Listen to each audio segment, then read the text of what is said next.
वयम YouTube channel में आपका स्वागत है। आज यूपी बोर्ड कक्षा 10 के दो चर वाले रैखिक समीकरण युग्म चैप्टर के प्रश्नों को हल कराया जाएगा। तो चलिए हल करते हैं। ये आज का पहला क्वेश्चन है। a1x plus b1y plus c1 equal to 0 तथा a2x plus b2y plus c2 equal to 0 दो रैखिक समीकरण हैं। यदि a1 by a2 equal to b1 by b2 equal to c1 by c2 हो तो इनमें से ये चार विकल्प में से कौन सा विकल्प सही होगा। तो पिछले वाले वीडियो क्लास में हमने सिखाया था कि इन सभी के लिए एक शर्त होती हैं, एक एक शर्त होती हैं, अलग अलग शर्त होती हैं। वो मैं फिर से आज लिख देता हूँ। और समांतर रेखाओं के लिए शर्त क्या होता है, जैसे कि ये समांतर रेखाएं या प्रतिच्छेदी रेखाएं होती हैं। इन रेखाओं को मैंने पिछले वीडियो में ड्रॉ करके दिखाया हुआ है, वो आप देख लीजिएगा। ये प्रतिच्छेदी रेखाएं, जब दो रेखाएं एक दूसरे को एक बिंदु पर प्रतिच्छेदित करती हैं तो वो प्रतिच्छेदित रेखाएं होती हैं। प्रतिच्छेदी रेखाओं के लिए a1 by a2 not equal to b1 by b2 प्रतिबंध होता है। ठीक है, ये प्रतिबंध रहता है। तो दोनों रेखाएं प्रतिच्छेदी रेखाएं होती हैं। जब a1 by a2 equal to b1 by b2 not equal to c1 by c2 होता है, इस केस में दोनों रेखाएं समांतर होती हैं। दोनों रेखाएं समांतर होती हैं, उनके बीच की दूरी हमेशा बराबर रहती है। और इस केस में कोई हल नहीं आता है, क्योंकि ऐसा कोई बिंदु नहीं है जो दोनों रेखाओं पर स्थित हो। इसमें एक बिंदु है, ये बिंदु जो दोनों रेखाओं पर स्थित है, इसलिए यहाँ एक हल आता है। एक हल को ही अद्वितीय हल भी कहा जाता है। पिछले वीडियो को देख लीजिएगा, उसमें क्लियर समझाया गया है। इसमें अद्वितीय हल आता है। अद्वितीय हल मतलब केवल एक हल। अच्छा, इसमें कोई हल नहीं आता है, कोई हल नहीं। ये तीसरा कंडीशन होता है संपाती रेखाओं के लिए। a1 by a2 equal to b1 by b2 equal to c1 by c2। यहाँ तीनों ही अनुपात बराबर होते हैं। ठीक है जी, ये संपाती रेखाओं के लिए होते हैं। मीन्स एक रेखा के ऊपर से ही दूसरी रेखा पास होती है, तो ये संपाती रेखाएं होती हैं। संपाती रेखाओं के केस में असीमित रूप से अनंत हल आते हैं, क्योंकि अनंत बिंदु दोनों रेखाओं पर होते हैं और वो दोनों ही रेखाओं पर, ये अनंत बिंदु दोनों ही रेखाओं पर है। जब एक बिंदु दोनों रेखाओं पर था तो एक हल आया, कोई बिंदु दोनों रेखाओं पर नहीं था तो यहाँ कोई हल नहीं आया। यहाँ अनेक बिंदु दोनों ही रेखाओं पर उपस्थित हैं, इसलिए यहाँ अनेक हल आएंगे। ठीक है, अनेक हल आएंगे यहाँ पर। अपरिमित रूप से अनेक हल मतलब इनकी गिनती नहीं की जा सकती। अपरिमित रूप से अनेक हल, रूप से अनेक हल। ये क्वेश्चन 2023 के डीवी सेट में आया हुआ है। 2025 में भी ऐसे क्वेश्चन आ चुके हैं, पिछले वाले लेक्चर में बताया गया था। तो चलिए देख लेते हैं। अब यहाँ पे दिया गया है condition a1 by a2 equal to b1 by b2 equal to c1 by c2, यानी तीनों अनुपात बराबर हैं। जब तीनों अनुपात बराबर होते हैं तो ऐसी रेखाएं कैसी रेखाएं होती हैं, संपाती रेखाएं होती हैं। ये संपाती रेखाएं, तो इसमें विकल्प बी सही रहेगा। आपको OMR शीट में क्वेश्चन नंबर के सामने विकल्प बी को रंगना है। ठीक है, उसको गोले को पूरी तरीके से रंगना है। जैसे ऐसे चार गोले दिए जाएंगे तो उसमें से बी वाले गोले को पूरी तरह से रंग देना है। ठीक है, चलिए नेक्स्ट क्वेश्चन को सॉल्व करते हैं। पी के किस मान के लिए समीकरण ये और ये संपाती रेखाएं निरूपित करती हैं। तो पहले आपको तीनों शर्त में से एक शर्त देखना होगा कि संपाती रेखाओं के लिए कौन सा शर्त होता है। तो संपाती रेखाओं के लिए तीनों अनुपात बराबर होते हैं। ठीक है, याद कैसे रखेंगे, प्रतिच्छेदी रेखाओं के लिए जैसे यहाँ पे कट होता है वैसे ही यहाँ पे क्रॉस होता है। इस क्रॉस के जैसे ही यहाँ पे क्रॉस है ना, इससे पहचान जाइएगा कि ये प्रतिच्छेदी रेखाओं के लिए a1 by a2 b1 by b2 पहले ही दोनों अनुपातों के बीच में क्रॉस आ जाता है प्रतिच्छेदी रेखा के लिए। समांतर रेखा के लिए पहले दोनों अनुपातों के बीच में समांतर के जैसे बराबर आता है, फिर आगे यहाँ पे क्रॉस आता है। और इसमें दोनों ही जगह पे बराबर ही रहता है, मतलब ये हर दृष्टि से बराबर हो जाते हैं। इसीलिए एक रेखा के ऊपर से ही दूसरी रेखा गुजरती है यहाँ पे। ठीक है, तो संपाती के लिए सब जगह पे बराबर। समांतर के लिए पहले दोनों के बीच में बराबर या समांतर। प्रतिच्छेदी के लिए पहले दोनों के बीच में इसके जैसा क्रॉस रहेगा। ठीक है, तो यहाँ संपाती के लिए शर्त होता है तीनों अनुपात बराबर रहेंगी। ठीक है, तो चलिए लिख लेते हैं। पहले a1 b1 c1 का मान यहाँ से ज्ञात करेंगे, यहाँ a2 b2 c2 का मान ज्ञात करेंगे। पिछले वाले लेक्चर में सिखाया हूँ। ये a1 है, ये b1 है, ये c1 है। a1 का मान 3 है, b1 का मान -1 है क्योंकि ये -1y है, और ये c1 का मान +8 है। ठीक है, तो यहाँ लिख लीजिए a1 3 है, b1 -1, c1 8। प्लस साइन के साथ है तो प्लस साइन छोड़ दीजिए, लेकिन माइनस साइन को लेके यूज करना पड़ेगा। यहाँ A1 A2 B2 C2, A2 की वैल्यू 6 है, A2 equal to 6, B2 equal to -5, B2 equal to minus p है। देखिए y के अलावा किसका मल्टीप्लाई, किसका गुणा किया गया है, -p का। और C2 ये 16 को इस तरफ पक्षांतरण करके तब देखेंगे -16 रहेगा, तो ये C2 की वैल्यू है -16। ठीक है जी, C2 का मान है -16। अब क्या करेंगे, अब हमें अनुपात निकालना पड़ेगा। पहले समीकरण से A1 B1 C1 गुणांक लिख लेंगे, दूसरे समीकरण से A2 B2 C2 गुणांक लिख लेंगे। उसके बाद A1/A2 अनुपात, B1/B2 अनुपात, C1/C2 अनुपात ज्ञात किया जाता है। A1/A2, ये A1 A2 में अनुपात है, बटे को अनुपात भी कहा जाता है। जैसे 3:4 है तो इसे 3/4 लिखा जाता है। ठीक है जी, चलिए आगे बढ़ते हैं। A1/A2 3/6 है, 3/6 है। इसे सिंपलेस्ट कर लीजिए, सरलतम रूप में लिख लीजिए तो 1/2, 3 से एक बार में, 3 से दो बार में कट गया। दोनों ही को 3 से काट सकते हैं या समान संख्या से काटा जाता है। चलिए B1/B2 का अनुपात नोट कर लें। B1/B2 का अनुपात क्या है जी, -1/-p। अंश और हर दोनों में माइनस चिन्ह है तो ये कट जाता है, या दोनों में माइनस होने से प्लस हो जाता है, तो ये 1/p हो गया B1/B2 का अनुपात। फिर नेक्स्ट अनुपात हमें C1/C2 का लिखना है। C1/C2 equal to 8/-16। इसे भी सिंपलेस्ट कर लिया जाए, सरलतम रूप में काट के कर लिया जाए तो 8 से एक बार में, 8 से दो बार में, तो 1/2 आया। ये माइनस चिन्ह बीच में भी और ऊपर भी लिख सकते हैं, -1/2 माना गया। ठीक है, अब ये संपाती रेखाओं के लिए शर्त कहा गया है कि ये दोनों रेखाएं संपाती हैं। दोनों रेखाएं संपाती हैं तो हम लोग लिखेंगे, क्योंकि दोनों रेखाएं संपाती हैं इसलिए ये शर्त के पालन करेंगी। ठीक है, चूँकि, या फिर दोनों रेखाओं के संपाती होने के लिए शर्त, दोनों रेखाओं के संपाती होने के लिए शर्त,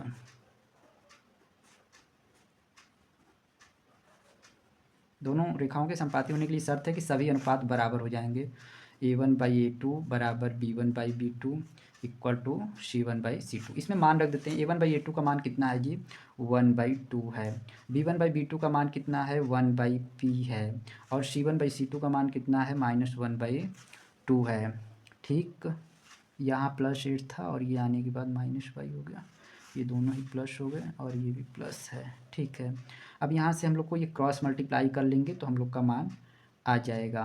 ठीक है, तो चलिए क्रॉस मल्टीप्लाई कर लेते हैं। अब ये 1/p को 1/2 के साथ लेते हैं या 1/p को -1/2 के साथ लेते हैं। यहाँ दोनों जगह साइन का वेरिएशन आ रहा है, आना नहीं चाहिए, हम इसे रीचेक कर लेता हूँ।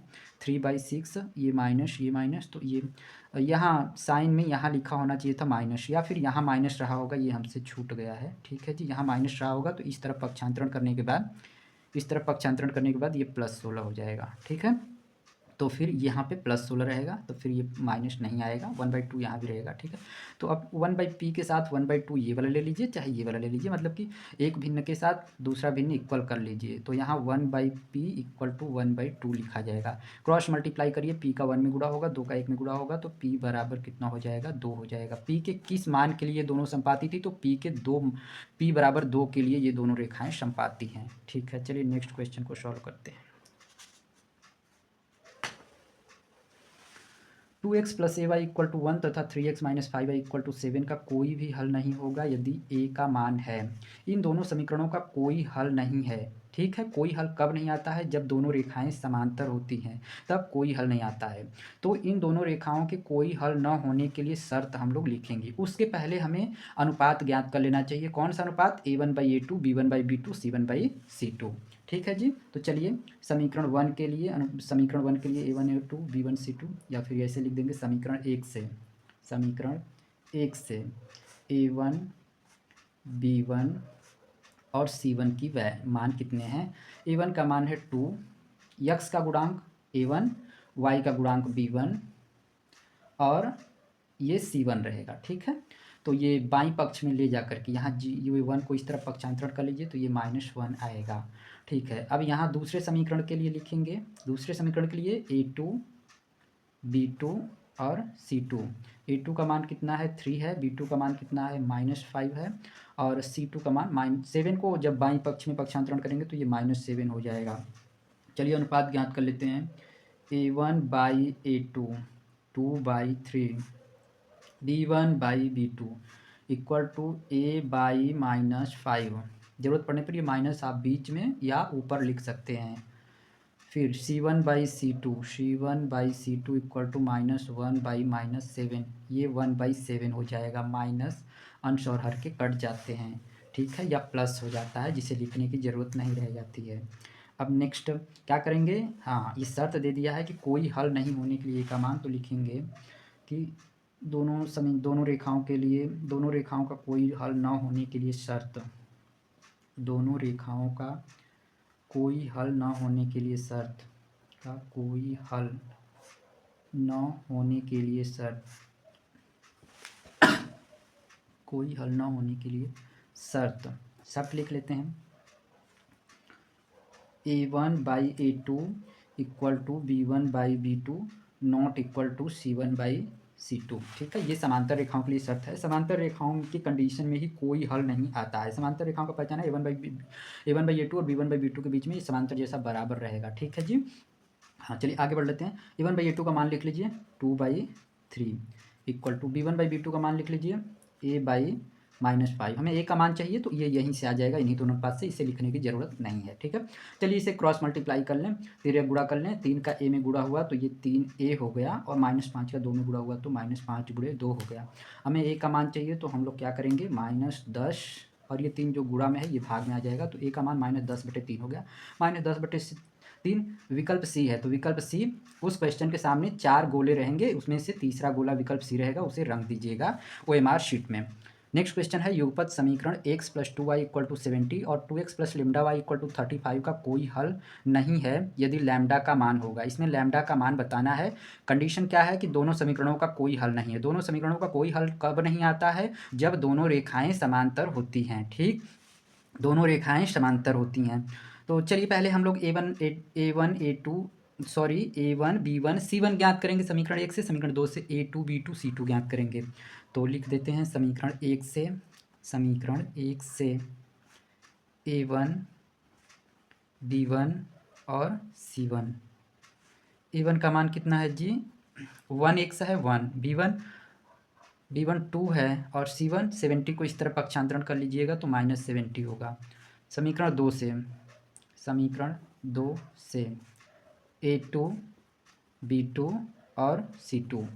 A2 का मान है 2, B2 का मान है लैम्डा, y का गुणांक, y में लैम्डा का गुणा है तो वही B1 ये A2 और B2, और ये वाला C2 का मान होता है अचर पद। 35 को इस तरफ लाएंगे तो क्या हो जाएगा, -35 हो जाएगा। ये अनुपात ज्ञात कर लेते हैं A1/A2। अभी अनुपात ज्ञात करना चाहे तो कर सकते हैं, नहीं तो चलिए हम लोग शर्त लिख लेते हैं। शर्त हम लोग का क्या होता है, चलो भाई अनुपात ज्ञात कर लो, 1/2 लिख चुका हूँ। B1/B2 equal to 2/λ, C1/C2 equal to -70/-35, minus minus plus हो गए, 70 को 35 से भाग दिया जाएगा तो 2 आएगा। अनुपात के रूप में 2/1 लिख सकते हैं, 35 से कम 35, 35 दूना 70, ठीक है। अच्छा अब आगे बढ़ते हैं। लिखा गया कोई हल नहीं है, कोई हल नहीं तो इसका मतलब दोनों रेखाएं समांतर हैं, ठीक है। तो कोई हल ना होने के लिए शर्त, कोई हल न होने के लिए शर्त, कोई हल नहीं आता है समांतर रेखाओं में। समांतर रेखाओं के लिए शर्त है A1/A2 इक्वल टू B1/B2 और नॉट इक्वल टू C1/C2। अब ये हम लोग यूज नहीं करेंगे, ये दोनों यूज करके मान ज्ञात करेंगे। A1/A2 का मान हो गया 1/2, B1/B2 का मान हो गया 2/λ। अब मल्टीप्लाई हमें करना है क्रॉस मल्टीप्लाई, क्योंकि हम लोग को लैम्डा का मान ज्ञात करना है। वैसे भी समझिए कि बराबर के दोनों पक्षों में एक एक भिन्न हो तब तिर्यक गुणा ही किया जाता है। लैम्डा का 1 में गुणा करेंगे, 2 का 2 में गुणा करेंगे। लैम्डा का 1 में गुणा हुआ तो कितना हो गया जी, लैम्डा हो गया, 2 का 2 में गुणा हो गया तो ये 4 हो गया। यही मान हमें ज्ञात करना था, ये आ चुका, इसका मान 4 यानी कि विकल्प डी सही है, ठीक है। चलिए नेक्स्ट क्वेश्चन को सॉल्व करते हैं। समीकरण 2x + 3y = 11 में यदि x = 1, ये 0 1 मतलब 1 है, ठीक है जी, x का मान 1 है तो y का मान क्या होगा, ठीक है। इस तरह ये 2025 के BZ सेट में आया हुआ है, यहाँ विकल्प नहीं दिया गया है तो ये 2 अंकों का प्रश्न आया हुआ है, ठीक है। देखिए ये एक बहुत छोटा सा प्रश्न है, कैसे हल करेंगे, इसमें x का मान दिया जा चुका है, यही मान हम लोग इसमें रख देंगे, प्रतिस्थापित कर देंगे तो हमें y का मान आएगा। तो चलिए लिख लेते हैं समीकरण, इस समीकरण को लिखता हूँ 2x + 3y = 11 में x = 1 रखने पर चलिए समीकरण में रखना है तो समीकरण को रख लेते हैं। 2 है गुणे एक्स के जगह पर क्या लिखना है जी 1, फिर प्लस 3y बराबर 11। एक्स का मान रखना था तो केवल एक्स को हमने हस्तक्षेप किया, बाकी पदों को कॉपी कर लिया जाएगा। अब ये गुणा कर लेते हैं, 2 का गुणा 1 में करने पर 2 हो गया, फिर ये 3y हो गया और ये 11। हमें y का मान ज्ञात करना है तो y के अतिरिक्त पदों को पक्षांतरण किया जाएगा। y के अलावा 3 ऐसे भी पक्षांतरण करेंगे, y के अलावा 2 भी इसे भी पक्षांतरण करेंगे, लेकिन 1 बाई 1 सबसे पहले y से जो सबसे दूर है वो पक्षांतरण होगा, फिर y के नज़दीक वाला पक्षांतरण होगा। इस क्रम से पक्षांतरण किया जाता है। पहले 2 को पक्षांतरण करेंगे, तब तक 3y यहीं पर रहेगा, 11 हो गया, प्लस 2 इधर आया तो क्या हो गया -2 हो गया, फिर 3y इक्वल टू 9, फिर y इक्वल टू 9/3, 9/3 हो गया। y का मान कितना हो गया जी 3 हो गया। ठीक है, यहाँ y का मान ही पूछा गया था। चलिए निम्न समीकरण को हल कीजिए। अब इस समीकरण को हल करना है। ये 6 अंकों में प्रश्न आया हुआ है, 2025 के बीजेड सेट में आया हुआ है। देख लीजिए, ये प्रश्न 6 अंक के लिए तो नहीं था उपयुक्त, 4 अंक तक ही था, लेकिन चलिए हल करते हैं इसको। समीकरण के युग्म को हल करना है। देखिए समीकरण युग्म को हल करना है तो विलोपन विधि से इसे हल किया जाएगा। ठीक है जी, क्योंकि अब आपके सिलेबस में विलोपन विधि और प्रतिस्थापन विधि ही है। तो चलिए विलोपन विधि से कैसे हल करते हैं। पहले गुणांकों को बराबर किया जाता है।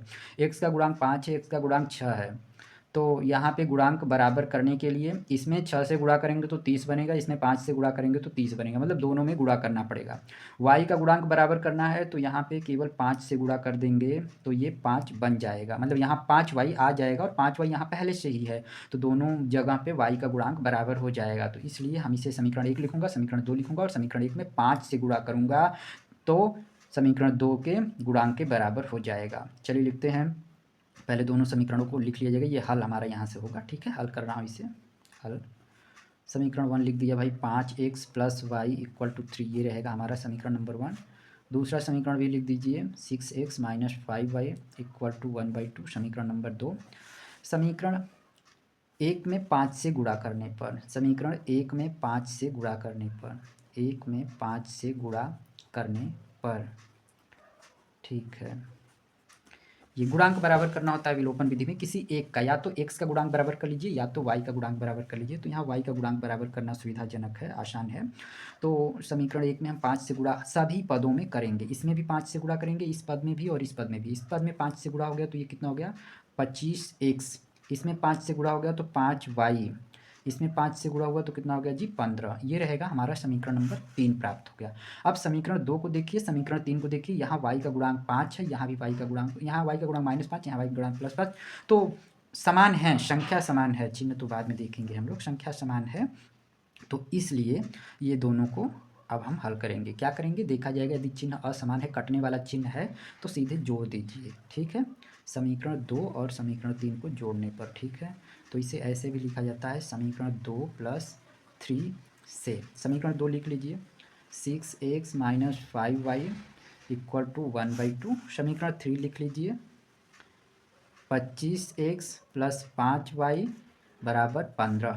ठीक है, अभी जोड़ना है तो नीचे वाले पदों का चिन्ह नहीं बदला जाता है, यदि घटाना होता तो नीचे के सभी पदों का चिन्ह बदल दिया जाता है, यानी प्लस रहेगा तो माइनस हो जाता और माइनस रहता तो प्लस होता। चलिए जोड़ना है, यहाँ कोई चिन्ह में परिवर्तन नहीं करना है। अब देखिए कैसे जोड़ते हैं, समान चिन्ह वाले जोड़ते हैं, असमान चिन्ह वाले घट जाते हैं। यहाँ +6x है, +25x है, दोनों समान चिन्ह वाले प्लस वाले हैं, जुड़ जाएंगे तो ये क्या बनेगा 31x बनेगा, और ये -5y + 5y कट जाएंगे। ठीक है, अब ये 15 में आधा जोड़ेंगे तो 15.5 हो जाएगा, 15.5 का मतलब होता है 31 का आधा, इसे ऐसे लिख देंगे 31/2, दोनों जोड़ने पर 31/2 आएगा। ठीक है जी, आपको इधर साइड में समझा दूँ, 15 और आधा जोड़ देंगे तो 15.5 हो जाएगा, 15.5 ऐसे लिखते हैं। ठीक है, अब इसे कैसे हल करेंगे, अब इसे हल कर लेंगे, विषम भिन्न में बदल दीजिए, 2 का 15 में गुणा करेंगे, 2 15 हम 30, 30 में 1 जोड़ देंगे, 31/2। ठीक है, ठीक है, इसके बराबर ये होता है। ये आपका रफ वर्क हो गया, तो इसीलिए हमें कर देखते। अब ये देखिए, हमें x का मान ज्ञात करना है तो x यहीं रहने दीजिए, 31/2 भी रहने दीजिए, ये यहाँ गुणा में है तो इस तरफ भाग में होगा, यानी कि ये बटे के नीचे आएगा, बटे के नीचे पहले से ही 2 है तो उसी के बगल में हो जाएगा। अब ये 31 से 31 कट गया जी, तो x का मान कितना आ गया, यहीं पे आगे बढ़ा दीजिए, ये कट गए तो 1/2, 31 कट गया, 1/2 हो गया, x का मान 1/2 हो गया। हल करने का मतलब होता है ना, x का भी मान ज्ञात करना, y का भी मान ज्ञात करना। x का मान आया, ये मान हम लोग समीकरण 1 में या 2 में या 3 में रख देंगे तो हल हो जाएगा, लेकिन 1 में रखना ज़्यादा सुविधाजनक है। ठीक है, क्यों, क्योंकि ये पक्षांतरण करते ही तुरंत y का मान आ जाएगा। तो समीकरण 1 में x का मान रखने पर तो लिख देते हैं, समीकरण 1 में x का मान रखने पर एक्स का मान रखने पर समीकरण एक है क्या, 5x + y बराबर 23 बराबर 3 है जी, केवल 3 है।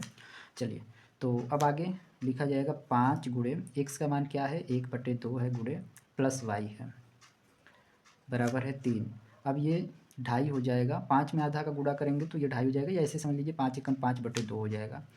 तो y + 5/2 बराबर 3, y का मान 3 - 5/2, 5/2 मतलब 5 का आधा, ये 2.5 है, 3 में से 2.5 घटाएंगे तो आधा ही आएगा ना।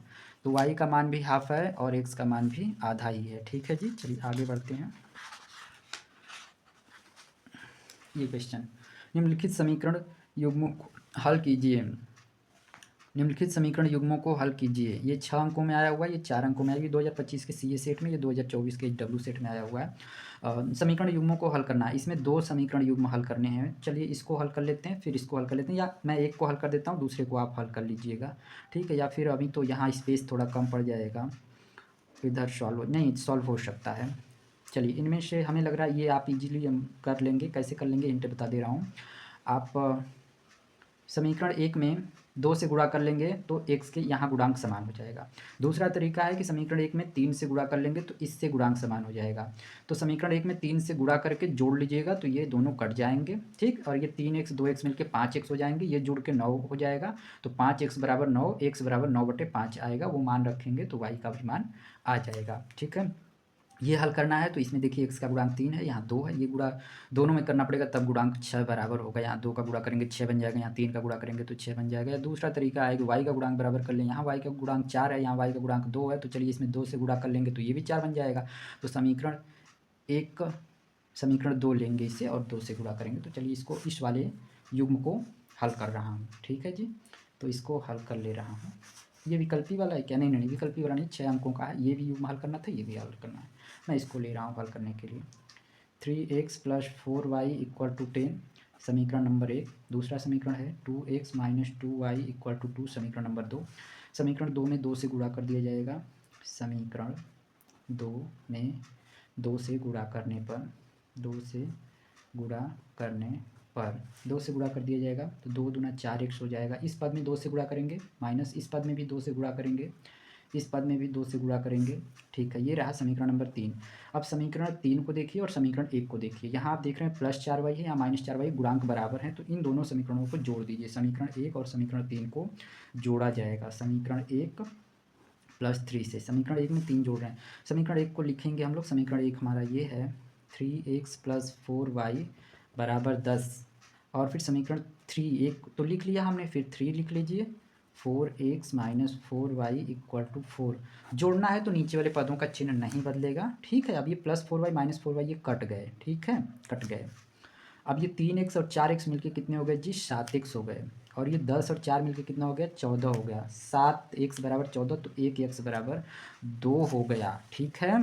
कैसे समझेंगे, 7 इधर जाएगा, बटे के नीचे आएगा, 14/7 2 होगा, ठीक है।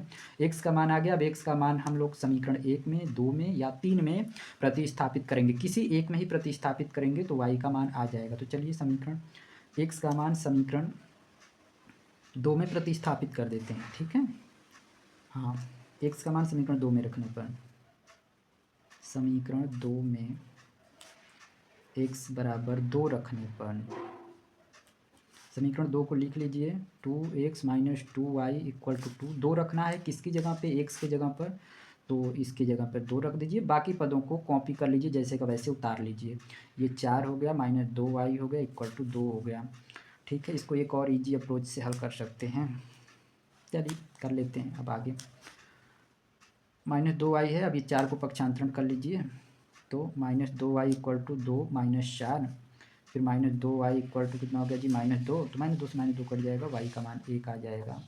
फिर अतः करके लिखा जाता है, अतः x बराबर कितना है, y बराबर कितना है, अतः फाइनल वाला निष्कर्ष, तो x बराबर 2, y बराबर 1, ये आपका आंसर हो गया, ठीक है। चलिए नेक्स्ट क्वेश्चन सॉल्व करते हैं। निम्नलिखित रैखिक समीकरणों के युग्म को हल कीजिए। इन दोनों युग्म को हल करना, ये पहला समीकरण हो जाएगा, ये दूसरा समीकरण हो जाएगा। हल कैसे किया जाएगा, बस गुणांक को बराबर कर दीजिएगा। ये देखिए 4 अंकों का प्रश्न आया हुआ है 2024 में।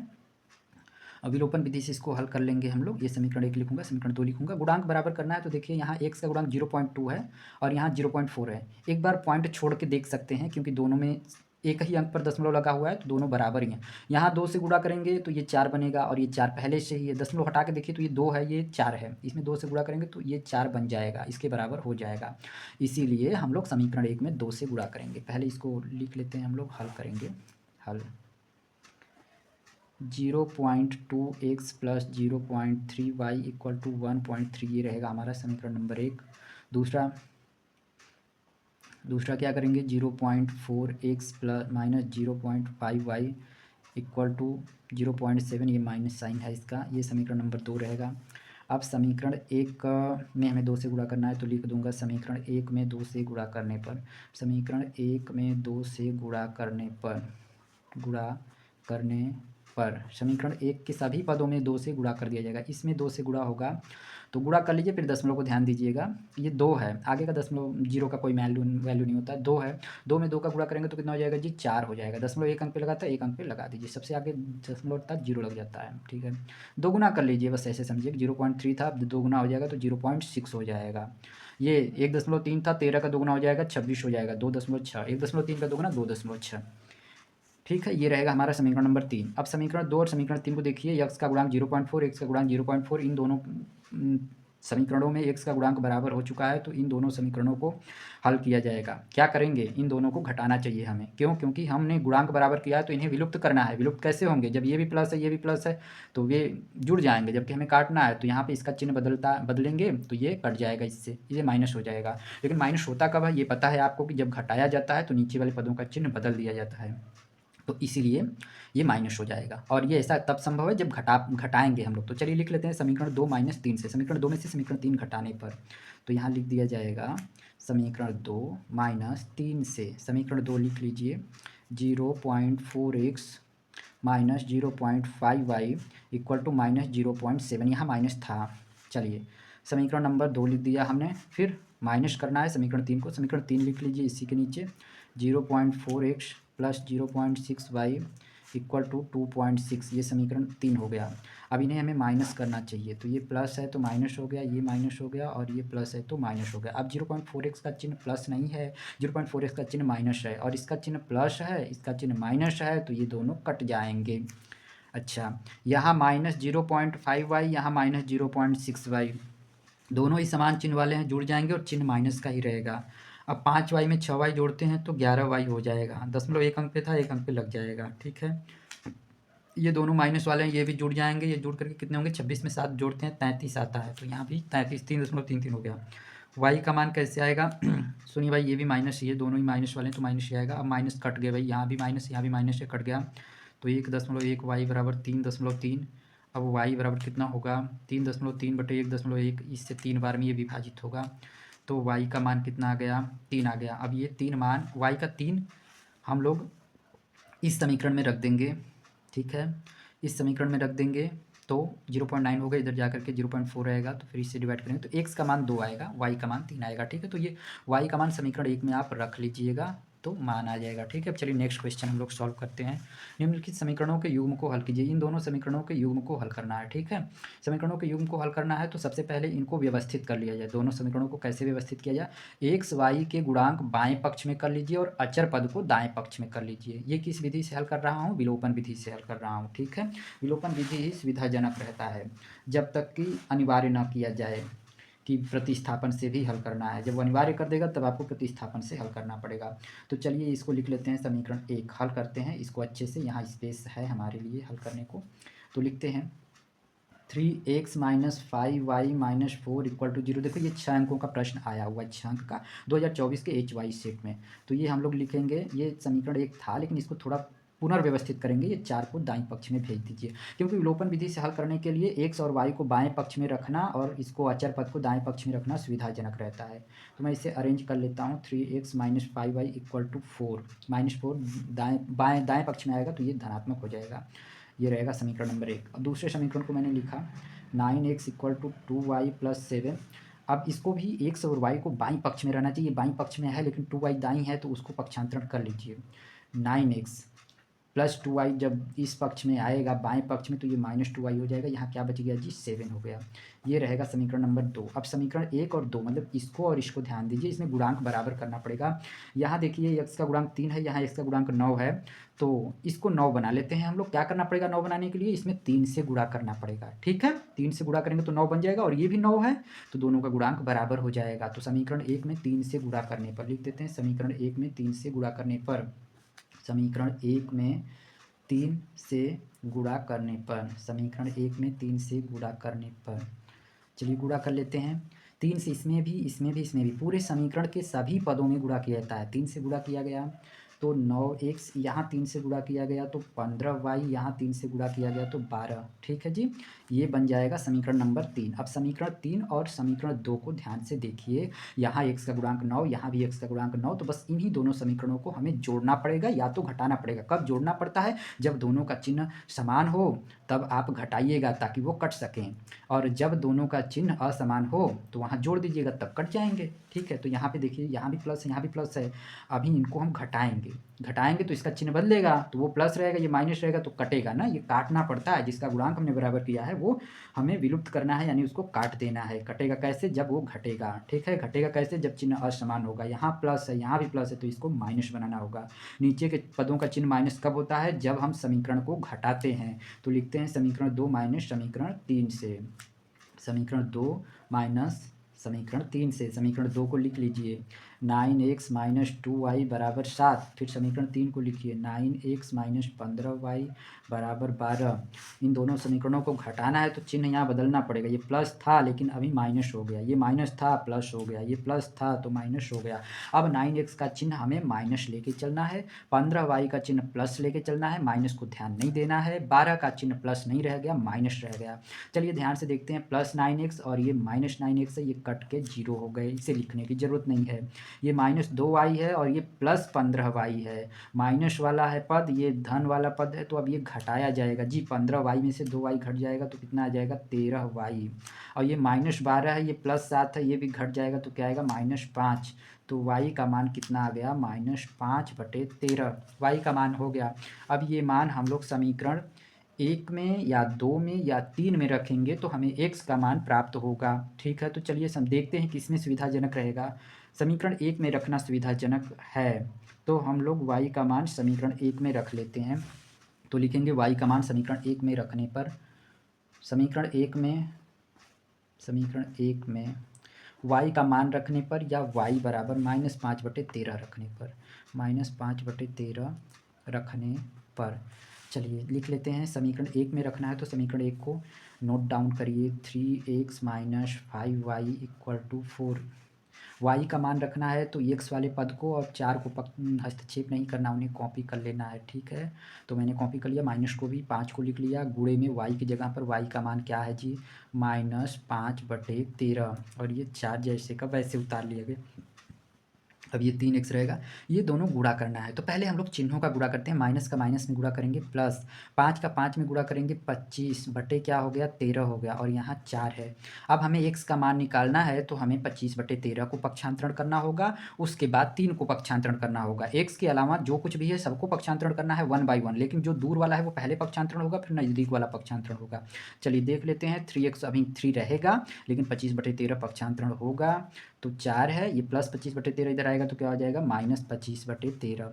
तो 3x बराबर, कैसे ये हल होता है, जब कभी भी एक भिन्न हो, एक पूर्णांक हो, तो आप भिन्न को जैसे का वैसे लिख लिया कीजिए, माइनस का चिन्ह भी लिख लिया कीजिए, यदि प्लस रहेगा तो प्लस लिख लेना। बस एक नया काम करना है कि ये हर का सामने वाले में गुणा कर देना है, 13 चौका 52 कर लेना है।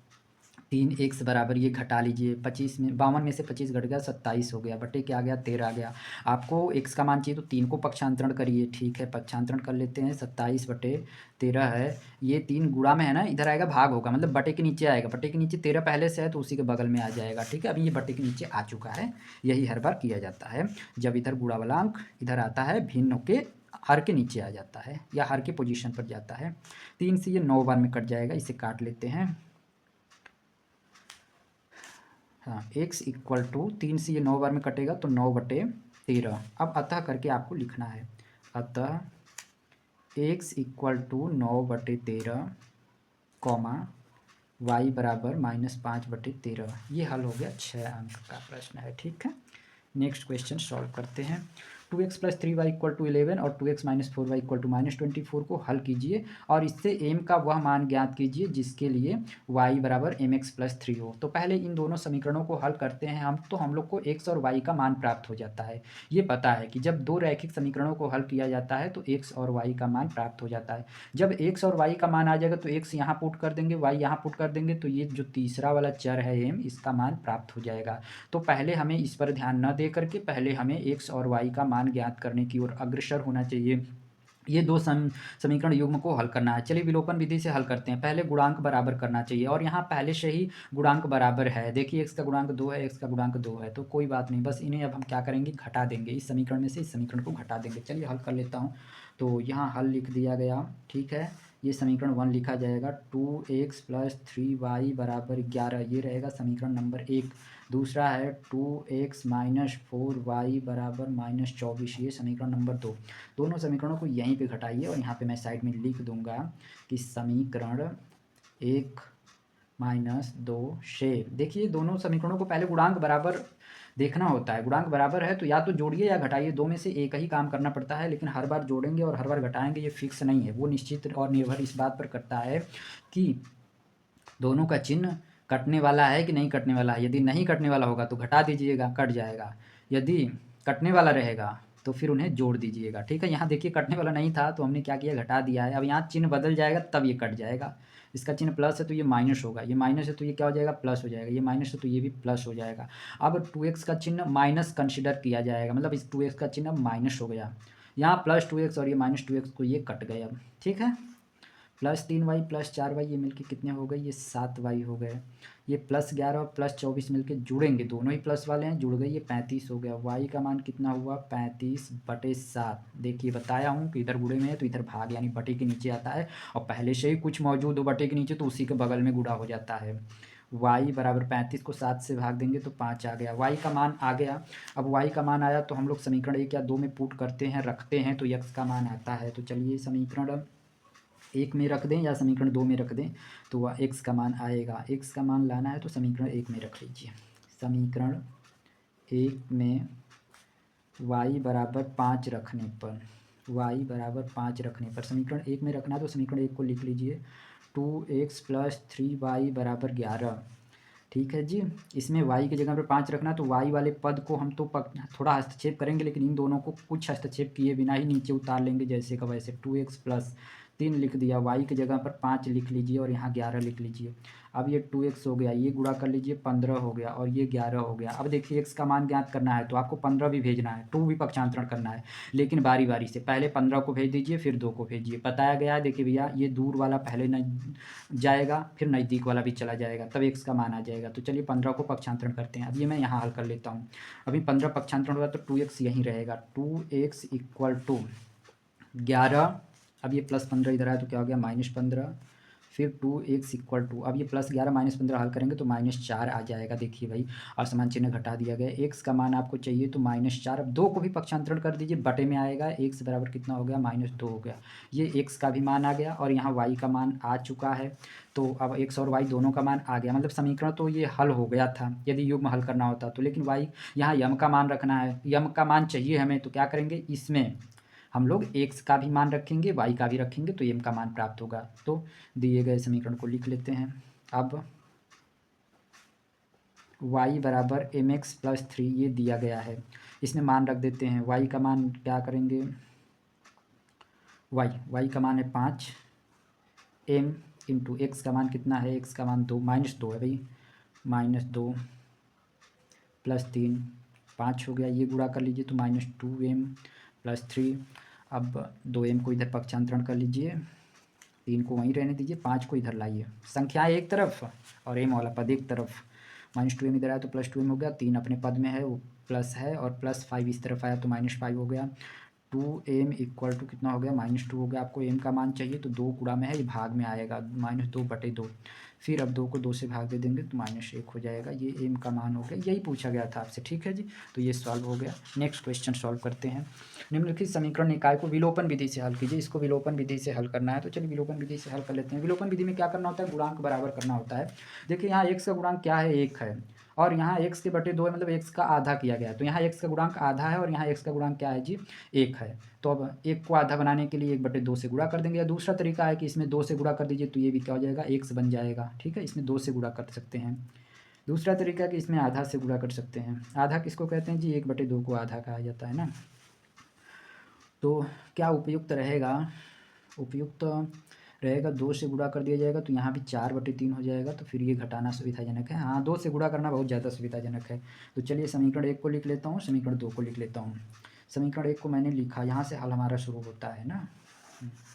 x/2 मैंने लिखा, प्लस 2y/3 लिखा, और ये 1 को ना पक्षांतरण कर लीजिए, क्योंकि हमें बताया है कि x और y बाएं पक्ष में रहें और अचर पद दाएं पक्ष में लिख लिया जाता है, यदि हम लोग को विलोपन विधि से हल करना है। दूसरा समीकरण लिख लेते हैं, x - y/3, और ये रहेगा, ये रहे समीकरण नंबर 2। अब समीकरण 1 में 2 से गुणा करेंगे, यहाँ 2 से गुणा करेंगे तो 2 से 2 कट जाएगा, तो x हो जाएगा। यहाँ भी x है, यहाँ भी x है, तो ये कट जाएंगे फाइनली ना हम लोग, मतलब गुणांक बराबर हो जाएगा। हम लोग का पहला स्टेज रहता है या पहला टास्क रहता है कि गुणांक बराबर करिए, या तो x का गुणांक बराबर करिए या तो y का गुणांक बराबर करिए। तो चलिए समीकरण 1 में 2 से गुणा कर लेते हैं। लिखते हैं समीकरण 1 में 2 से गुणा करने पर, 2 से गुणा करने पर समीकरण 1 को हमने यहाँ भी 2 से गुणा करेंगे, यहाँ भी करेंगे, यहाँ भी गुणा करेंगे। चलिए यहाँ 2 से गुणा करेंगे तो ये कट गए, ध्यान रखिएगा। यहाँ मैं साइड में आपको दिखा देता हूँ, x/2 है, इसमें 2 से गुणा करेंगे तो ये 2 कट जाते हैं, क्योंकि ये अंश में होता है बीच वाला। ये हर अंश है, ये हर है, कट जाएगा, गुणा का चिन्ह है तो x बचा। इसमें 2 से गुणा हुआ ना, तो x बचा।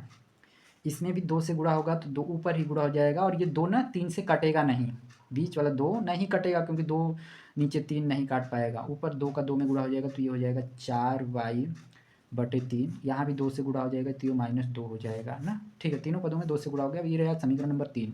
अब समीकरण 2 को देखिए, समीकरण 3 को देखिए। यहाँ तो देख रहा है, यहाँ x का गुणांक 1 है, यहाँ भी x का गुणांक 1 है, दोनों गुणांक तो बराबर हो गए। चलिए, जब गुणांक बराबर हो जाता है तो या तो जोड़ते हैं या घटाते हैं, दो में से एक ही काम करते हैं। यहाँ घटाना ही पड़ेगा, क्योंकि देखिए यहाँ भी प्लस है, यहाँ भी प्लस है। अब इसको माइनस करेंगे तभी तो कटेगा, और माइनस करने के लिए इसका चिन्ह बदलना है, तो घटाना ही पड़ता है, तभी चिन्ह बदलता है। तो समीकरण 2 में से समीकरण 3 को माइनस करने पर, तो लिख देते हैं समीकरण 2 - 3 से, ये माइनस अच्छे से लिखिएगा। चलिए समीकरण 2 में से 3 को माइनस करना है, समीकरण 2 को हम लिख लेता हूँ। समीकरण 2 है x - y/3 = 3। समीकरण 3 लिखना है x + 4y/3 = -2। इन्हें घटाना है, चिन्ह बदल देंगे। ये प्लस था, अभी माइनस हो गया, ये माइनस हो गया, ये प्लस हो गया। अब इसका चिन्ह हम माइनस देखेंगे, ये प्लस x है, ये -x है, तो ये कट गए। -y/3 -4y/3। ये मैं रफ वर्क आपको करके दिखा देता हूँ। ये तो हो तो जाएगा, लेकिन आपको समझाने के लिए कर रहा हूँ। -y/3 और ये है -4y/3, ठीक है। चलिए, दोनों जगह हर बराबर है तो हर 3 लिख लीजिए। हर जब बदला ही नहीं तो अंश भी नहीं बदलेगा, -y -4y। अब ऊपर देखिए y हैं, जुड़ जाएंगे। एक y में 4y जुड़ा तो 5y हो गया, 5y/3 रहेगा। और चिन्ह माइनस माइनस वाले हैं तो माइनस ही रह जाता है, समान चिन्ह वाले जुड़ते हैं तो चिन्ह वही रह जाता है। तो देखा आपने, इन दोनों को हल किया तो क्या आ गया, -5y/3 -5y/3 बराबर, ये +3 है, ये +2 है, दोनों एक जुड़ जाएंगे तो 5 हो गया। y का मान रखना है, y का मान प्राप्त करना है, तो 3 को पहले भेज दीजिए, गुणा हो जाए, और -5 को भेज दीजिए, बटे में चला जाए। या कुछ लोग 5 से 5 कट कर देते हैं, अब आपको जैसे सुविधा लगे। चलिए हम समझा देता हूँ फिर आगे क्या करेंगे। -5y लिखा हमने, और मैं 3 को पक्षांतर किया। देखिए यहाँ बटे के नीचे है, भाग है, तो उधर गुणा होगा, 5 × 3। ठीक, आपको मान किसका चाहिए जी, y का, तो -5 को पक्षांतरण कर दीजिए। 5 × 3 है, बटे में क्या आ गया, -5 आ गया। 5 से 5 कट गया, ये माइनस बच गया और 3 बच गया। तो y का मान कितना हो गया, 3 हो गया, -3 हो गया। अब ये मान हम लोग समीकरण में रख दें, या तो 1 में रख दें या 2 में रख दें, तो हमें x का मान मिल जाएगा। चलिए आराम से इसी में रखते हैं, तुरंत x का मान आएगा, ठीक है। तो इसी में रख लेते हैं, समीकरण 2 में। तो y का मान समीकरण 2 में रखने पर, समीकरण 2 में y बराबर -3 रखने पर समीकरण 2 में रखना है तो समीकरण 2 को लिख लीजिए, एक्स माइनस वाई बटे 3 बराबर 3। एक्स के जगह पर कोई परिवर्तन नहीं, वाई की जगह पर क्या लिखना है, -3 लिखना है, बटे में 3 लिखना है, बराबर 3 हो गया, एक्स हो गया। ये माइनस माइनस तो प्लस हो गया, 3 को 3 से भाग दे दिया गया तो 1 हो गया, ये 3 हो गया। अब 1 को पक्षांतरण करिए, 3 माइनस 1, एक्स बराबर कितना हो गया, 2 हो गया। अब एक्स का मान 2 आ गया, वाई का मान -3 आ गया, ये हल हो गया ना, समीकरण निकाय हल हो गया, क्योंकि हल करने का मतलब चर का मान प्राप्त करना, चर का मान प्राप्त हो गया, वाई का मान प्राप्त हो गया, एक्स का मान प्राप्त हो गया। अब लिखा जाएगा फाइनल में, ये जरूर लिख लिया कीजिए, अतः निष्कर्ष वाली एक्स बराबर 2, वाई बराबर -3, ये हल हो गया। ठीक है जी,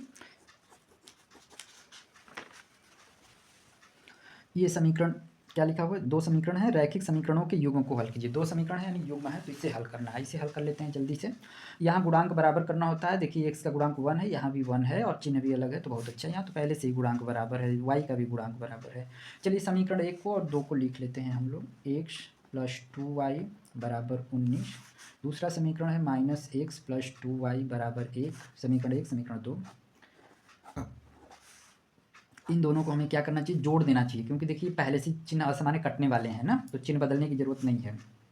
तो यहाँ लिख देंगे हम लोग समीकरण 1 प्लस 2 से, तो plus x minus x cut गया जी। और ये देखिए 2y जोड़ के कितने हो गए, 4y बराबर 19 में 1 जुड़ गया तो कितना हो गया, 20 हो गया।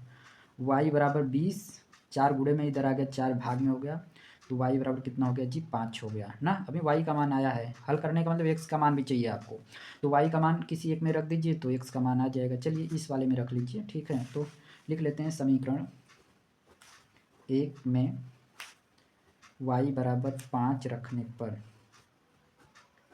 समीकरण 1 में y बराबर 5 रखने पर समीकरण 1 को लिख लीजिए, एक्स प्लस 2y बराबर 19। एक्स के जगह पर तो कुछ नहीं रखना है, 2 लिख लीजिए, y की जगह पर 5 रखिए, ये 19 हो गया। x प्लस 10 बराबर 19, आपको x का मान चाहिए तो 19 माइनस 10, x बराबर कितना हो गया, 9। ठीक है, अतः वाली लाइन जरूर लिख लीजिएगा, अतः x बराबर 5, y बराबर 9। ठीक है, ये हो गया आपका आंसर। नेक्स्ट क्वेश्चन सॉल्व कर लिया जाए। निम्नलिखित समीकरणों को हल कीजिए, इस समीकरण को और इस समीकरण को हल करना। ये 2023 के DW सेट में आया हुआ है और ये 6 अंकों का क्वेश्चन है। ठीक है जी, तो इस क्वेश्चन को भी हम सॉल्व कर लेते हैं। आप लोग को आ रहा होगा तो आप लोग सॉल्व कर लीजिए, ठीक है। अभी 10 मिनट और लगेगा, कुछ और क्वेश्चन है अच्छे वाले। चलिए निम्नलिखित समीकरणों को हल कीजिए, इस समीकरण को और इस समीकरण को हल करना है। इसमें गुणांक बराबर करना पड़ेगा हमें। देखिए एक्स का गुणांक 3/2 है, यहाँ एक्स के गुणांक 1/3 है, 1/3 है ना, 3/2 है, 1/3 है, कैसे बराबर हो सकता है। और यहाँ 5/3 है, यहाँ 1/2। बड़ा क्वेश्चन होगा भाई, क्योंकि ना देखिए 6 अंक का प्रश्न है वास्तविक में, तो ये लगेगा। चलिए हम लोग कर लेते हैं इसको, कैसे करेंगे। पहले दोनों समीकरणों को लिख लीजिए, यहाँ से हल मैं शुरू कर रहा हूँ। 3/2x माइनस 5/3y बराबर -2, ये रहेगा समीकरण नंबर 1। दूसरा है x/3 प्लस y/2 बराबर 13/6, ये रहेगा समीकरण नंबर 2। समीकरण 1 हो गया, समीकरण 2 हो गया। गुणांक बराबर करना है, यहाँ बटे में 2 है, यहाँ बटे में क्या है जी, 5/3 है, तो इसमें 2 से गुणा हम लोग कर लें तो ये y बन जाएगा, और इसमें 3/5 से गुणा कर दें तो ये भी क्या बन जाएगा, y बन जाएगा। ठीक है, तो इसमें 3/5 से गुणा कर लीजिए और इसमें 2 से गुणा कर लीजिए, एक तरीका हुआ। दूसरा तरीका हुआ कि इसमें 3 से गुणा करें तो ये कट जाएगा, और इसमें 2/3 से गुणा करेंगे तो ये कट जाएगा, तो इसमें 3 से गुणा और इसमें 2/3 से गुणा, तो दोनों में काम करना ही पड़ेगा, कर लेते हैं, लिख लेते हैं। चलिए इसी का गुणांक बराबर करते हैं ना। समीकरण 1, समीकरण इसका गुणांक बराबर करना है तो लिखेंगे समीकरण 1 में, समीकरण 1 में देखिए इसको y बनाना है ना, तो इसको हटाना पड़ेगा। कैसे हटेगा, 5/3 है तो 3/5 से गुणा कर दीजिए, तो मैंने लिख दिया समीकरण 1 में 3/5 से 3/5 से, तथा समीकरण 2 में, समीकरण 2 में किससे गुणा कर दिया जाए, ये 2 से गुणा करिए, 2 यहाँ आएगा तो इसको काट देगा तो ये भी y बन जाएगा। समीकरण 2 में 2 से गुणा करने पर, चलिए समीकरण 1 में 3/5 से, यहाँ भी 3/5 से, यहाँ भी 3/5 से, और यहाँ भी 3/5 से गुणा होगा, 3/5 से गुणा होगा। अब इमेजिन करिए कि 3 यहाँ है, नीचे 5 है, तो 3 त्रिक के 9, 5 दूना 10, तो 9/10 हो जाएगा, 9/10 x 3/5, 3 त्रिक के 9, 5 दूना 10, माइनस यहाँ 3/5 से 3/5, ऊपर वाला 3 इस 3 को काट दिया, नीचे वाला 5 इस 5 को काट दिया, तो ये पूरे कट गए, y बच गया।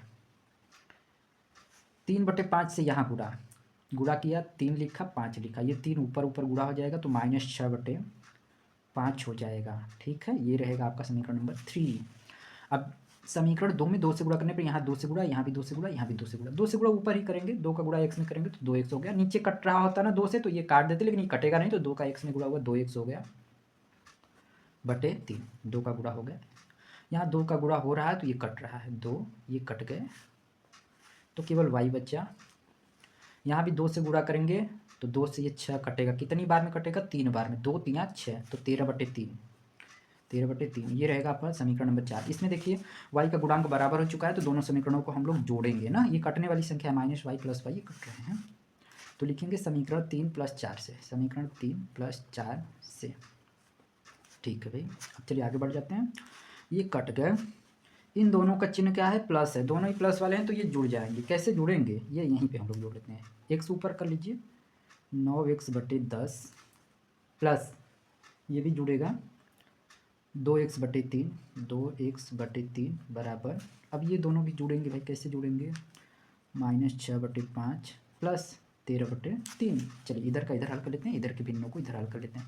दोनों भिन्नों को कैसे हल किया जाएगा? हरों का लसाअ लिया जाएगा, हर यहाँ ना 30 आ जाएगा, तो अब 10 का इधर गुणा कर लीजिए, 3 का इधर। क्यों कर रहा हूँ? क्योंकि हर में 10 है, यहाँ 30 हो गया, इसमें तो 3 का गुणा हो गया है, तो जब इसमें भी 3 का गुणा, वही मैं कह रहा हूँ 3 का इधर गुणा कर लीजिए। यहाँ देख रहे हैं 3 है, 10 30 हो गया, मतलब 10 का गुणा हुआ, तो इसमें भी 10 का गुणा होगा, तो वही मैं कह रहा हूँ 10 का ऐसे गुणा कर लीजिए, 3 का ऐसे गुणा कर लीजिए। 3 का ऐसे गुणा कर लेंगे तो 9 त्रिक 27x, 10 का इसमें गुणा कर लेंगे तो कितना हो जाएगा? 20x। ये तिर्यक गुणा हर बार नहीं किया जाता है, बस इसी केस में होता है कि जब दोनों लसाअ गुणा करके आ रहा है ना। यहाँ भी देखिए भैया 5 और 3 का गुणा करेंगे 15 आ जाएगा, 3 का इधर गुणा कर लीजिए, 5 का इधर कर लीजिए, 3 छका -18, 5 13 65 हो गया। अब इसको आगे हम लोग इधर हल कर लेते हैं, दोनों प्लस वाले हैं तो दोनों जुड़ जाएंगे, 27x में 20x जुड़ गया तो कितना हो गया? 47x हो गया, बटे में कितना हो गया? 30 हो गया, और इधर बराबर -18 और 65 ये अलग अलग चिन्ह वाले हैं, घटा दिएंगे, 65 में 18 घटाना है, 15 घटा दीजिए 50, 3 और घटा दीजिए 47, तो ये आ गया 47, बटे में क्या आ गया जी? 15 आ गया। अब हमें तिर्यक गुणा कर लेना चाहिए, नहीं, x का मान निकालना है, तो 30 को भेज दीजिए, जो बटे के नीचे वो ऊपर चला जाएगा, जो ऊपर है वो नीचे चला आता है, बस इतना सा फ़र्क होता है। तो 47/15, 30 ऊपर चला गया और 47 नीचे चला आया, तो x बराबर 47 से 47 कट गया, 15 से ये 2 बार में कट गया जी, तो हर में तो कुछ बच्चा ही नहीं, अंश में बच्चा वो 2 बच गया, तो x का मान 2 हो गया। चलिए अब x का ये 2 किस में, किसी एक समीकरण में रख देंगे तो y का मान आ जाएगा। यहाँ x की जगह पे 2 रखेंगे तो ये कट जाएगा, तो 3 को पक्षांतरण करना बहुत आराम है, इसी में कर लेते हैं भाई, इसमें भी कर सकते हैं x की जगह पे 2, लेकिन ये कटेगा नहीं, ये वाला बड़ा सुविधाजनक है। समीकरण 1 में x बराबर 2 रखने पर, ठीक है, समीकरण 1 में x बराबर 2 रखने पर, समीकरण 1 को मैंने लिख लिया, 3/2x - 5/3y बराबर -2, 3/2 x के जगह पर 2 लिख दिया गया, -5/3 हो गया, y हो गया, फिर ये -2 हो गया, 2 से 2 कट गया, ये 3 हो गया, -5/3 हो गया, ये y हो गया, फिर -2 हो गया। 3 को पक्षांतरण कर लेना चाहिए, ठीक है, या फिर छोड़ दीजिए, इसी पूरे पद को उधर ले जाइए, 3 हो गया, -2 इधर आएगा तो +2 हो जाएगा, और ये पद जा रहा है उस तरफ, तो ये माइनस चिन्ह के साथ ही इधर प्लस हो जाएगा, 5/3y हो जाएगा। अब ये 5 हो गया, और इधर क्या है? 5/3y है। आपको केवल y का मान चाहिए, तो एक बार फिर रीअरेंज कर लीजिए इसको, 5 से 5 कट भी जाता है, ऐसे भी जानते रहिए, 5 से 5 कट गया तो 1 हो गया, 3 आएगा y का मान, लेकिन आपको हम थोड़ा आसान करके बताता हूँ, बराबर 5, उधर के सारे पद इधर, इधर के सारे पद उधर जाते हैं, चिन्ह में कोई परिवर्तन नहीं होता है। अब आपको y का मान चाहिए तो 5/3 को भेजिए इधर, y चाहिए हमें, 5 वहाँ है, ये 5/3 इधर आएगा ना, तो व्युत्क्रम हो जाएगा, 3/5 ये कट गया, तो y का मान 3 हो गया जी। अब अतः करके लिख लीजिएगा, अतः x बराबर 2 y बराबर 3, ये 6 अंकों का क्वेश्चन है, DW सेट में आया हुआ है 2023 के। नेक्स्ट क्वेश्चन सॉल्व करते हैं, p के किन मानों के लिए निम्न समीकरण युग्म का एक अद्वितीय हल है। देखिए ये 4 अंक में प्रश्न आया हुआ है, और ये 2025 के CA सेट में आया, 2025 में ही आया हुआ है। तो किन मानों के लिए एक अद्वितीय हल है? एक अद्वितीय हल है तो शर्त आपको पता होगा कि केवल प्रतिच्छेदी रेखा में ही एक हल आता है और उसी को अद्वितीय हल कहते हैं। तो प्रतिच्छेदी रेखा है ये, ठीक है। प्रतिच्छेदी रेखा के लिए शर्त होता है a1/a2 not equal to b1/b2। तो चलिए लिख लेते हैं भाई। पहले इस समीकरण को समीकरण 1 लिख लेंगे, इसको समीकरण 2 लिख लेंगे। तो लिख लेते हैं हल करके 4x + py + 8 = 0 ना। तो यहाँ हो गया समीकरण 1, ये रहेगा 2x + 2y + 2 = 0। ये हो गया आपका समीकरण नंबर 2, ठीक है। एक काम और कर लीजिए ना कि ये सभी पदों में 2 आ रहा है तो यहाँ 2 को हटा भी सकते हैं, छोड़िए, अच्छा आप लोग को दुविधा ना हो, आसान करना है। तो अब हम लोग कर लेते हैं जल्दी से। समीकरण 1 की व्यापक रूप से तुलना करेंगे, समीकरण 2 की भी व्यापक रूप से तुलना करेंगे, तो a1 b1 और a1 b1 c1 a2 b2 c2 ज्ञात हो जाएगा। तो चलिए कर लेते हैं, या ऐसे डायरेक्ट लिख लीजिए। इन समीकरणों की या उपरोक्त समीकरणों की द्विघात समीकरण दो चर वाले रैखिक समीकरण के व्यापक रूप से तुलना करने पर पहले में a1 b1 c1 प्राप्त होगा जी। a1 की वैल्यू 4, b1 की वैल्यू p और c1 की वैल्यू 8। दूसरे में a2 b2 c2 प्राप्त होगा। a2 की वैल्यू 2, b2 की वैल्यू 2 और c2 की वैल्यू 2, ठीक है। अब शर्त लिख देंगे हम लोग समीकरण युग्म का अद्वितीय हल होने के लिए शर्त, ठीक है। समीकरण युग्म का अद्वितीय हल, द्वितीय है ये त है, हल समीकरण युग्म का अद्वितीय हल होने के लिए शर्त, क्या शर्त है वो लिख लेते हैं। a1/a2 not equal to b1/b2, ठीक है। चलिए a1/a2 का मान रख देंगे 4/2 नॉट इक्वल टू b1/b2 का मान क्या है p/2। गुणा कर लीजिए, तिर्यक गुणा कर लीजिए, 2p, या फिर हर से हर ना कट जाता है, 2 से 2 कट गया, तो p नॉट इक्वल टू 4, मतलब 4 जब रहेगा तब ये अद्वितीय हल, 4 नहीं रहेगा तब ये अद्वितीय हल होगा। 4 के अलावा कुछ भी हो सकता है बट 4 नहीं रहना चाहिए, ठीक है जी। हाँ, तो ये हो गया। तो p के 3 मानों के लिए एक अद्वितीय हल है, तो 4 के अतिरिक्त किसी भी मान के लिए, ठीक है। तो यहाँ लिख लीजिए p के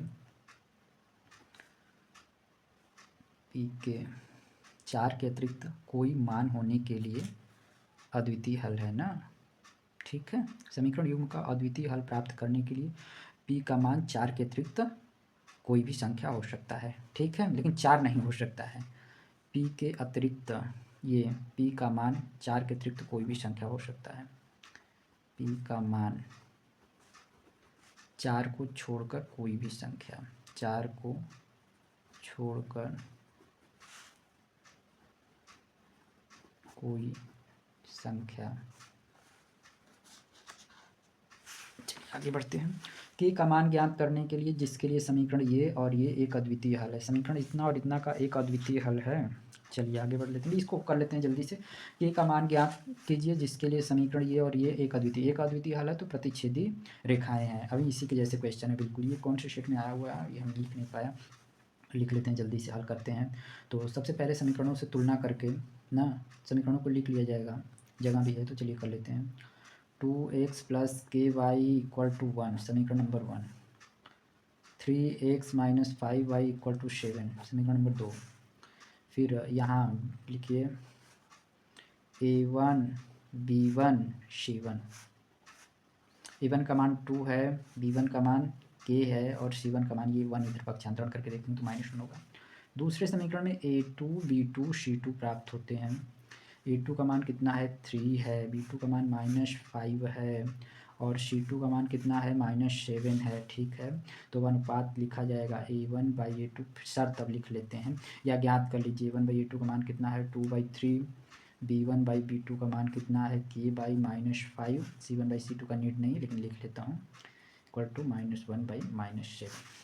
अब लिखेंगे समीकरण युग्म का अद्वितीय हल होने के लिए शर्त, समीकरण युग्म का अद्वितीय हल होने के लिए शर्त, अद्वितीय हल होने के लिए शर्त, चलिए शर्त क्या है। अद्वितीय हल है तो प्रतिच्छेदी रेखा है, क्योंकि एक ही हल आ रहा है तो एक बिंदु पर प्रतिच्छेद कर रहा है। तो शर्त है a1/a2 not equal to b1/b2। a1/a2 का मान लिख लीजिए 2/3 नॉट इक्वल टू b1/b2 का मान रख लीजिए k/-5। तिर्यक गुणा करेंगे हम लोग, k का 3 में गुणा करेंगे 3k बराबर नहीं, -5 का 2 में गुणा करेंगे -10 हो जाएगा, k बराबर -10। ये 3 गुणे में इधर आ जाएगा तो भाग हो जाएगा। तो बस केवल इस मान के लिए, इस मान के अलावा कोई भी मान के लिए अद्वितीय हल है, बस यहीं आप लिख करके छोड़ दीजिए, बस करेक्ट हो गया। Thanks for watching this video.